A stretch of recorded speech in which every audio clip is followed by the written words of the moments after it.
হে মুসলমান ভাইয়েরা, আমার নবীর জন্য কে কে জীবন দিতে পারবে? কি? গিয়ে দেখি। কি ইমাম সাহেব এগুলো কি বলতেছে? যাই তো যাই দেখি।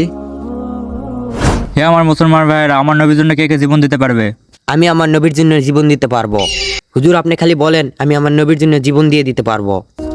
হুজুর, আমিও আমার নবীর জন্য জীবন দিতে পারবো। আমি এই ঘোষণা শুধু মুসলমানের জন্য দিয়েছি। হুজুর, আপনি এগুলো কি বলেন? আমরা দুইজনও মুসলমান। হুজুর, আপনি এগুলা কি বলেন? আমার বাপ দাদা 14 গোষ্ঠী মুসলমান। না, আমার নবীদের একদিনের মুসলমান দরকার নাই। আরে হুজুর, আপনি এগুলো কি বলতেছেন? কি বলতাছি, ফজর থেকে আসা পর্যন্ত মসজিদ খালি থাকে। তোমাদের জন্য খালি জুম্মার নামাজ ফরজ। আমার মুসলমান ভাইয়েরা, মসজিদ এভাবে খালি থাকে, কিয়ামত খুব তাড়াতাড়ি চলে আসবে। আমার মুসলমান ভাইয়েরা, এখনো সময় আছে, তাড়াতাড়ি 5 ওয়াক্ত নামাজ পড়ো। নামাজ পড়লে আমাদের আল্লাহ তাআলা খুশি হন, আর আল্লাহ তাআলা খুশি হলে হযরত মুহাম্মদ সাল্লাল্লাহু আলাইহি সাল্লামও খুশি হন। হ্যাঁ হুজুর, বুঝতে পেরেছি। আজ থেকে আমরা দুইজন 5 ওয়াক্ত নামাজ পড়বো।